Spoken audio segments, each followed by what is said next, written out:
Hello, everyone, and welcome back to another exciting episode of the Thrive Careers podcast, where we unpack the tools, stories, and strategies that help you not just survive, but to thrive in your career. Today's conversation touches on something deeply personal and, yet incredibly very common: imposter syndrome. That quiet voice that says, I don't belong here, even when the evidence says otherwise. And my guest today is someone who has helped hundreds of creatives break free from that voice, Dr. Albert Bramante, a talent agent with over 20 years of experience in the entertainment industry. From securing roles in TV, film, and Broadway to guiding actors through their inner roadblocks. Dr. Bramante brings both industry insight and a deep psychological lens to this conversation. Dr. Bramante, welcome to the Thrive Careers podcast. Thank you for having me. It's really an honor to be here today to speak with you and to your audience. Thank you so much for joining us. We're excited to have you. So I'm really, very pumped up about this conversation because this is something that I have personally experienced in my own life. And as an HR professional and a career coach, I have also seen a lot of people go through this. So I'm excited with your rich background that we'll be able to do justice to the topic today. So let's start from the top. In your experience, how would you describe imposter syndrome? Maybe a definition, not just a textbook definition, but how it really shows up in our everyday life. I think that's a good place to start. The core of it is moments of self-doubt, and that's what really it boils down to. So, the definition will kind of say it's like feeling like a fraud. I don't know if it's much more nuanced than that. It's more that it even goes down to that you feel you're not worthy enough for whatever it is you set out to do. So whether it's your corporate professional, a speaker, a coach, a teacher, or an actor, like where the people I mostly work with. So what it comes down to it boils down to the fact that you feel you're not enough or you feel you're not productive enough. And the fact that you start doubting yourself, like, am I worthy enough of giving this speech? Am I worthy enough of people listening to me? What am I doing? Mm-hmm. And you start battling these internal arguments of, is this worth it? Am I really that effective? And this is very personal to me too, because even though I work with others, I've dealt with this my whole life myself, personally. So I can vouch for how significant and pervasive this is. Interesting. All right. So you mentioned something very important, just that sense of you're not worthy. And I want to bring a personal experience to this. At a point in my career, I got a job and I resumed that role. It had a very fat portfolio and the title seemed very big compared to where I was coming from. And then I got on the job and I started feeling like a fraud. I think that was really the first time that the word imposter syndrome hit me. I'd always heard about it in passing, but that was like the first time I experienced it. And I started feeling like someone will soon find out that I do not deserve to be here and that maybe this is not my place. This seems bigger than me. And I would walk on eggshells, just hoping that maybe someday, somebody doesn't just walk up to me and say, what are you doing here? You have no business being here.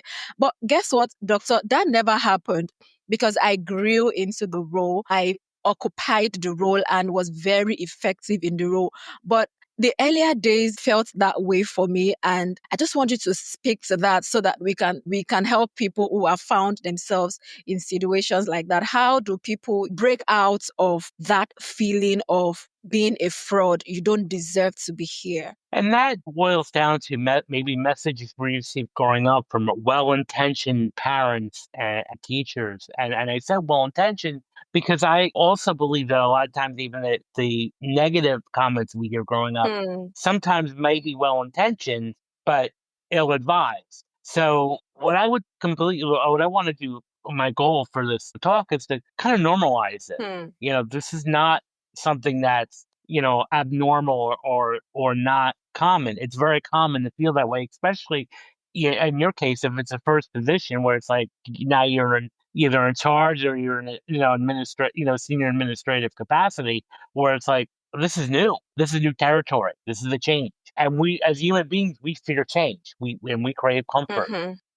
and a lot of times that's even to our own detriment. Yeah.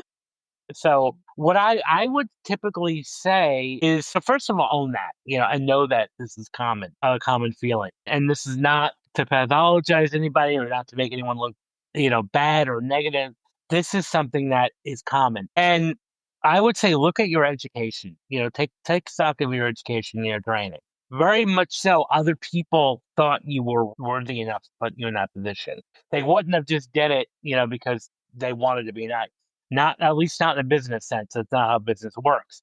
So you were qualified enough to be put in that position. You worked really hard in your training, and in your early experience, you demonstrated to the higher ups that you can handle this position. So start connecting to that, and you can be humble at the same time.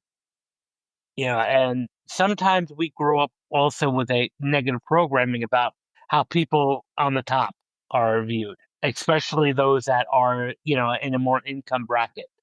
So, it kind of also relates to even with money and prosperity. Whether sometimes in that big a position, it means more money, which is great on paper. Who doesn't want to make more money? Mm-hmm. But if you grow up in an environment where sometimes there are hidden messages, again, well-intentioned messages like the money's the root of all evil. Mm-hmm. Now you may not even consciously remember that, but subconsciously, that's kind of like, well, I'm not evil, so therefore, now that you're making a lot of money can create a lot of anxiety, which can then manifest itself in feeling that you're a fraud or that you're, going to be found out or that you're going to lose this position. So what I would say is definitely this is why it's great for everyone to have some type of a coach. Even the most successful people have coaches themselves. So, this is something to work through coaching and even through just journaling and just connecting to the training you have and connecting to the resources you have. And just keep reminding yourself that you can still be humble and still be successful and still be a great person. Interesting. So I hear you. This has a lot to do with our background, the way we were trained, the way we were raised, and all of that. And it gets even interesting. And you also mentioned it. And I just want us to briefly just touch on that as well. Because I also found that even people that are seemingly successful also struggle with imposter syndrome. People who have built names for themselves, there's still that inner feeling of not being enough, not being enough. What do you have to say about such people that are not just coming, like in my case, I was just coming into that position, but these are people that have been there, done that, still struggling with that inner doubt. Well, there should be some camaraderie there because as you said, even some of the best people. I work with actors that are household name A-list Yeah. actors have their moments where they're like, did I make the right choice in this character, in this scene, in this movie? Am I really capable of working with other A-listers, fellow A-list stars? So it comes part of the process. And that's what's part of like being human, but it all boils down to how we were raised and how we were initially programmed by our parents, by our teachers, by our, ancestors. All of that boils down to that. And I think the main thing is that there's the first thing to really, I guess, overcome it. And I don't, if I like the words overcoming imposter syndrome because, I think working with it is more important than overcoming it. Working through it Hmm. is Hmm. just coming to the realization that this is okay, to feel this way. And when I say working through it, it's not letting it hold you back and not letting it or allowing it to stop you. But take stock of it. Like, again, like I said, and someone in a higher position doesn't feel that they're going to be found out. Well, what can you do? Is there more training? Start reading some more books on, things or get some training from senior people in your field on areas that you may not have received in your traditional education and systems and all that. So now that you're able to do that and just take it day by day Hmm. in a sense. Interesting. So I love what you said. The fact that it's not unique to you. So acknowledge it first and foremost that it is there and then walk through it. I think that's really the thing that I was looking for. Walk through it and it's a journey and you would be able to get to the results at the end of the day, especially when you work with coaches, like you said, expose yourself to resources, materials. Thank you so much for sharing that profound thoughts with us. All right. So in both creative and corporate worlds, there is so much pressure to appear confident, to appear perfect. I know you talked about it briefly. Let's deep dive further into it a bit more. So how do we navigate that while still staying authentic? Okay, I think that's the angle we are coming from now. How do we navigate, the pressure to appear confident and perfect and still remain our authentic self? Well, I think first of all to reframe that there's no such thing as perfection, and that's Hmm. a myth. We start chasing perfection, but to be authentic and successful is good. I mean, you know, you can still operate from a heart-centered perspective, and that means being true to who you are. You're not changing your values, not changing your philosophy, or even just compromise your integrity and just being yourself and being truly connected to your purpose and to really your identity. And that remaining true to your identity is probably one of the biggest ways to be true and be authentic. And you can still be connecting individually one on one to people and still be very successful at the same time. So I think just by remaining true to yourself and not trying to be somebody else, you're in a position, let's say, get promoted to senior management. Well, you could still be yourself, maybe, and just adopting maybe more of a leadership role, but still being yourself and still not becoming like somebody else. Like I think it's great to use other people as role models, but the one thing that's really important is stay unique to yourself. Don't try to be somebody you're not or to be someone else. I use an example. Most people follow Tony Robbins, for instance, and Tony Robbins is a major motivational speaker in the world. Now, you can still be a motivational speaker, but you're never going to be Tony. There's only one Tony Robbins. Hmm. And I think when people try to be, and I've seen this too, where people try to be Tony Robbins or people try to be, other people, other successful people, and it doesn't work.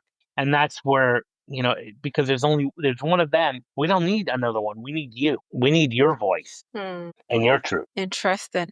Something that just popped up in my head, in addition to that, is, that getting comfortable with yourself, how do people get to that point? Because it's easy to look at the Tony Robbins and look at all of his achievements and, just want to be another version of Tony Robbins. And I hear you say, we don't need any more of Tony Robbins. We need your own uniqueness. But how do people get into that place where they are really comfortable with themselves, to be proud of who they are and, to be able to show up, as authentic as they can be? I think it boils down to working through the programming you received and overcoming that first, and work with any limiting beliefs that you have, which is that you're not enough. The truth is that you are enough. And when you can start embracing that you are enough, and it could be through journaling, it could be through, vision and meditation. I like affirmations, but I do feel like they're limited because you can say something but if you don't believe it in your body, it doesn't mean anything. And so I think that why affirmations are important, there's another piece of that, and that's believing those affirmations. Because I can sit here, for example, tell you I'm worthy of $1 million 100 times a day, but if I don't believe it, I'm just saying, words. So what I believe is like truly coming in terms, again, working through a coach, working with a therapist, and the one thing that I really hope, and one of my missions, and I feel, is to destigmatize reaching out for help and reaching for a therapist.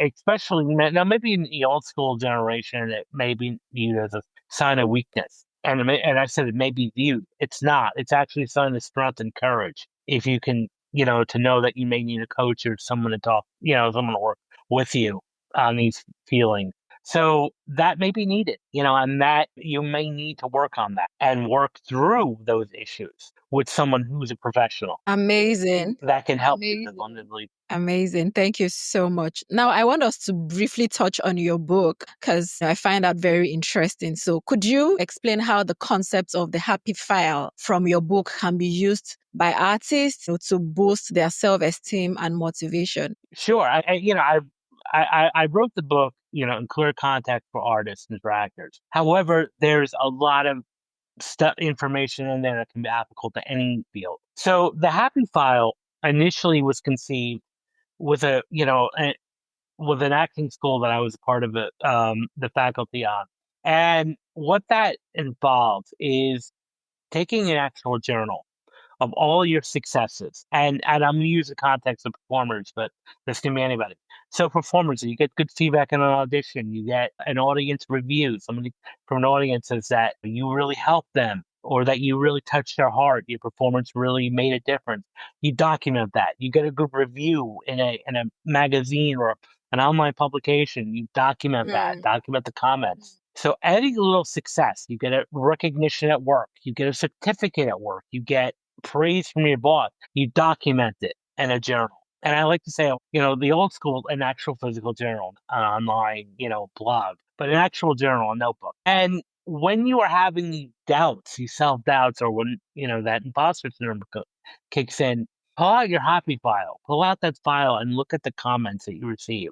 For me, I've also been a college professor for many years and I've received so many positive evaluations and I have these on file. And so even for me, like when I'm having my moments, which I do, I look at them and I'm like, okay, I'm doing something right. I'm okay. I'm enough. And that's where it comes into place. I really feel it's a powerful tool. I love it. I love it so much. The happy file. So, one more question from your book where you touched extensively on the subject of failure. How can people begin to reframe the view of failure to harness it as a stepping stone rather than a setback? So, one of the conceptions, presuppositions of neurolinguistic programming at NLP is there's no such thing as failure, only feedback. So if you take the mistakes, the errors that you make, which we're human beings, we're going to make mistakes, every one of us. And there's times where we may fall down and we get back up and we say, okay, what can we learn from this? What feedback did we receive from that error or that mishap or that mistake? And we can learn from that. And I use the analogies of babies. If anybody's been around babies or toddlers, look at them trying to walk for the first time. How many times do they fall down? How many times do they wobble? How many times do they, make errors? But yet they get back up and they learn to walk, eventually walking upright. And they may fall down 200 or 300 times. And yet you've never seen in the history of humankind a toddler saying, I give up. I'm going to stop walking. Why do we do that? And that's the question I've always say, like, why, when we fail a few times, we then give up. Well, let's look at that. We take that mindset of that infant and toddler who's learning to walk and they keep falling down. Well, but they get back up and eventually we become all professional walkers. So how is that different than you failing trying an idea and it not working out? So you refine it and say, okay, what feedback can I get from this? What can I do better, next time? And when you start looking at it as, failures, even some, you know, success disguised, because when I say success disguised, that's going to be information that you can use so that you become closer to your goal. Amazing. I really love the example you use. It brought home the message real good so that instead of just looking at failure as a setback and just folding your arms and not wanting to try again, if you can remember how many times you took your first step before you perfected it, then you know that this is also something that you can achieve, you can accomplish, only a matter of time and only a matter of looking in the right place for the right resources, like Dr. Albert has been able to let us know on this conversation today. So let me ask you our final question for this round before we move to our rapid fire questions. All right. So let's, talk a little bit about confidence. And so many people think you either have it or you don't. In fact, there's been arguments that whether confidence is inbuilt or you can or it's a learnable skill. So from your experience, what builds real and lasting confidence? Well, it's 100% learnable skill, just that some people make it appear natural.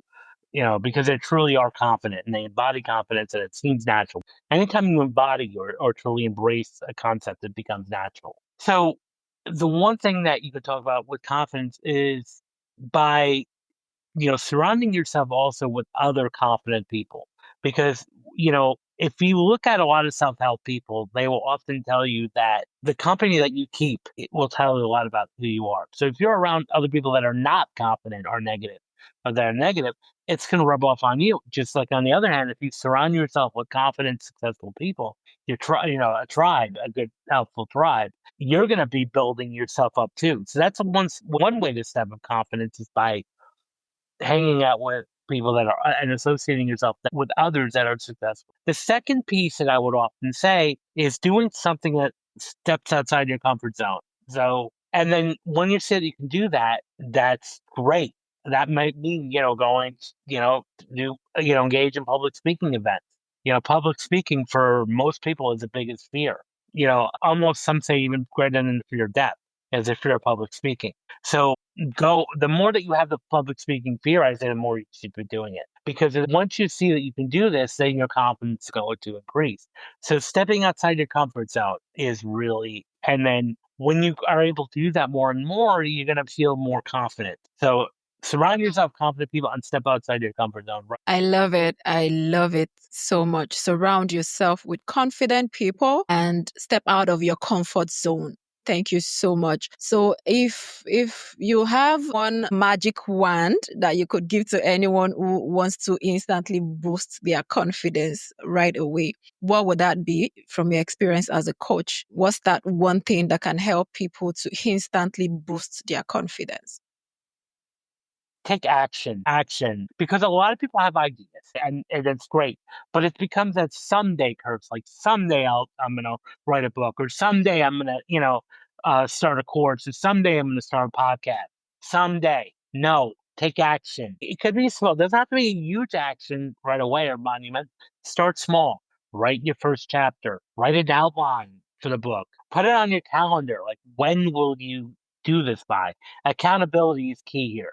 So I would say action and accountability would probably be the biggest thing if I can, put that, if I had that one. I love it. Take action. And there's no better way to move from this conversation rather than just taking action and doing it and learning along the way and just getting better at it. So thank you so much, Dr. Albert. It's been fun hanging out with you. But before we finally let you go, we definitely would have you go through some of our rapid fire questions because we want to know you even more. All right. So let me know if you're ready and I'll just get to it. Okay, let's bring it on. I'm ready. Awesome. All right. So let me start from the easiest one. What is one book or resource that you would recommend for mindset work? Actually, one of the sources of mindset work I would recommend is that there's a book called Mindset by Carol Dweck.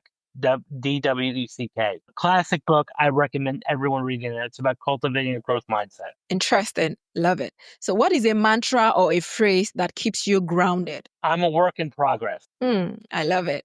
What is a moment when confidence made all the difference in your career? The moment that I had the manuscript for my book, in there and it's since done. Because for many years I was sitting there saying, I want to write a book. I want to write a book. It wasn't until I took action, which I just mentioned earlier, that it became complete. I love it. And I know that feeling. All right. The last one from you. So, what's one natural talent that you have that most people don't know about? I would say my ability to connect, my intuition sometimes, when knowing when to talk, reach out to people, and And I can't even tell you when that happens or how it works because it's unconscious, but sometimes my ability to connect with other people. Interesting.